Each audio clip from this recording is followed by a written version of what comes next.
ಶ್ರೀ ಮಹಾಗಣಪತೇ ನಮಃ, ಶ್ರೀ ಸರಸ್ವತೇ ನಮಃ, ಶ್ರೀಪಾದವಲ್ಲಭ ನೃಸಿಂಹ ಸರಸ್ವತಿ, ಶ್ರೀ ಗುರು ದತ್ತಾತ್ರೇಯಾಯ ನಮಃ.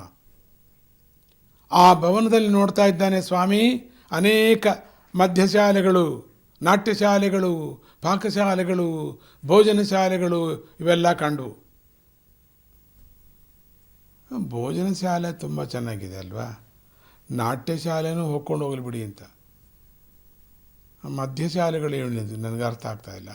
ಹೆಂಡದಂಗಡಿಗಳಂತೆ, ಅಂಗಡಿಗಳು ಅಂತೆ. ಅಬ್ಬೋಯ್, ಅಂಗಡಿ ಅಲ್ಲ, ಅಂಗಡಿಗಳು. ದೊಡ್ಡ ದೊಡ್ಡ ಶಿಪ್ಪಲ್ಲಿರ್ತವಲ್ಲ ಆ ಥರ. ದೊಡ್ಡ ದೊಡ್ಡ ಬೋಟ್ಗಳಲ್ಲಿ ಯಾರು ನೋಡಿದ್ರೆ ನಿಮಗೆ ಗೊತ್ತಾಗುತ್ತೆ. 8 ಅಂತಸ್ತು 9 ಅಂತಸ್ತು ಇರುತ್ತವೆ.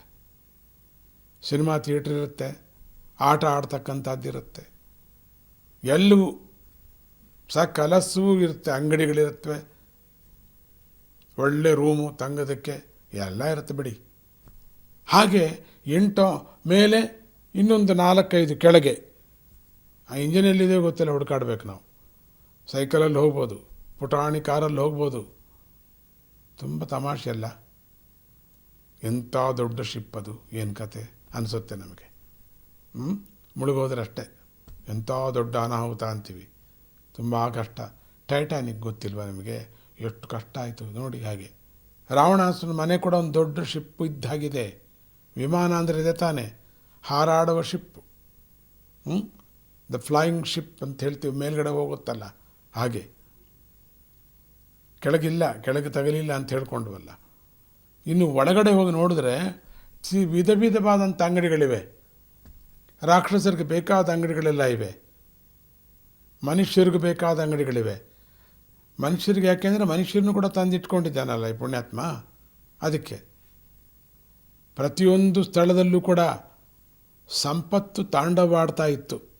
ಆಗಾಗ ದೇವತೆಗಳು ಕೂಡ ಬಂದು ಹೋಗ್ತಾ ಇದ್ರಲ್ಲ. ರಾವಣ ಬ್ರಹ್ಮ ಮೊದಲು ತುಂಬ ಒಳ್ಳೆಯವನಲ್ವಾ, ಈಗ ತಾನೇ ಸೀತೆ ಪ್ರವೇಶ ಮಾಡಿದ ಕೂಡಲೇ ತಾನೇ ಅವನಿಗೆ ಗ್ರಾಚಾರ ಹಿಡ್ಕೊಂಡದ್ದು, ರಾಕ್ಷಸ ಅಂತ ಬಿರುದು ಬಂದದ್ದು. ಅಲ್ಲಿವರು ರಾವಣ ಬ್ರಹ್ಮ ಅಂತ ಹೇಳ್ತಾ ಇದ್ದರು, ಈಗ ರಾಕ್ಷಸ ಅಂತ ಬಂತು ಹೆಸರು. ಅಲ್ಲಿವರೆಗೆ ಬಂದಿರಲಿಲ್ಲ. ರಾಕ್ಷಸನಾಗಿದ್ದರೂ ಯಾರು ಹೆಸರಿಡಿದು ಕರಿತಿರಲಿಲ್ಲ. ಈಗ ರಾಕ್ಷಸ ರಾಜನು ಅಂತ ಕರಿತಾ ಇದ್ದಾರೆ ಈಗ. ಆಗ ರಾವಣ ಬ್ರಹ್ಮ ಅಂತ ಕರಿತಾ ಇದ್ದರು. ಟೈಟಲ್ ಅನ್ಯಾಯವಾಗಿ ಹಾಳು ಮಾಡ್ಕೊಂಡ ಬಿಡಿ. ಇದು ಯಾಕಾರು ತಂದ್ಕೊಂಡು ನಾವು ಕೆಲಸವಿಲ್ಲದೆ ಹೋಗಿ ರಾಮನ ಮುಂದೆ ನಿಂತ್ಕೊಂಡು ಸಾಯಿಸ್ಬಿಡಪ್ಪ ಅಂದಿದ್ರೆ ಚೆನ್ನಾಗಿರ್ತಿತ್ತಲ್ವ. ಈ ದೊಡ್ಡ ಕೆಲಸ, ಈ ದೊಡ್ಡ ತಪ್ಪು ಮಾಡಬೇಕಾ ಇವನು? ಇನ್ನು ಬೇರೆ ಏನು ಕೆಲಸ ಇರಲಿಲ್ವ ಅವನಿಗೆ? ಏನಾರು ಒಂದು ಹೇಳು, ರಾವಣನ ಬೈದು ಬಿಟ್ಟಿದ್ರು, ರಾಮನನ್ನು ಬೈದು ಬಿಟ್ಟಿದ್ರು, ರಾವಣಾಸುರ ಯಾವಾಗಲೂ ಸತ್ತೋಗ್ಬಿಡೋನು. ಈ ಕೆಲಸ ಮಾಡೋದ? ತಂಗಿಗೆ ಮೂಗು ಕಿವಿ ಕತ್ತರಿಸಿದ್ರು ಅಂತ ಹೇಳಿದ ಕೂಡಲೇ ಸರಿ ಅಂತ ತಂಗಿನೇ ಬೈಬೇಕಲ್ಲ. ವಿಭೀಷಣಾದಿಗಳು ಬೈದ್ರು ವಿನ ರಾವಣ ಬೈಲಿಲ್ಲ. ಅಯ್ಯೋ ತಂಗಿ, ಎಂಥ ಕೆಲಸ ಆಗ್ಬಿಡುತ್ತೆ, ನೀನು ಮೂಗು ಕತ್ತರಿಸ್ಬಿಟ್ರಾ, ಎಂಥ ಕೆಲಸ, ಏನು ತಪ್ಪಿದೆ? ಏನು ತಪ್ಪಿಲ್ಲ. ರಾಮನನ್ನು ಬೇಕಾದ ತಪ್ಪಿಲ್ಲ, ಲಕ್ಷ್ಮಣನೂ ಬೇಕು ಅಂದಿದ್ದು ತಪ್ಪಿಲ್ಲ, ಎಲ್ಲರೂ ಬೇಕು ಅಂತ ಹೇಳಬೇಕಲ್ವಾ, ನಾವು ನಮ್ಮ ಕೆಲಸವೇ ಅದಲ್ವಾ ಅಂತ ಹೊಗಳ್ಬಿಟ್ಟ. ಹಿಂಗೆ ಮಾಡೋದು, ಅದಕ್ಕೆ ಈ ಕೆಲಸ ಮಾಡೋದು ಚೆನ್ನಾಗಿಲ್ಲವಾ? ಇದು ಏನು ಮೂಗು ಕತ್ತರಿಸಿ ಪ್ಲಾಸ್ಟಿಕ್ ಸರ್ಜರಿ ಮಾಡೋಕ್ಕಾಗ್ತಿಲ್ವಾ? ಎಷ್ಟೊಂದು ಜನ ಮಾಡಲ್ವ ಈಗ? ಇನ್ನೊಂದು ಮೂಗು ಇಟ್ಕೊಂಡ್ರೆ ಆಯ್ತು, ರಾಕ್ಷಸರಿಗೆ ಇನ್ನೊಂದು ಕಡೆ ಬೇರೆ ಉಸಿರಾಡ್ಬೋದು. ಅಂಥವನು ಈಗ ರಾಕ್ಷಸ ರಾಜನು ಆಗಿಬಿಟ್ಟಿದ್ದಾನೆ.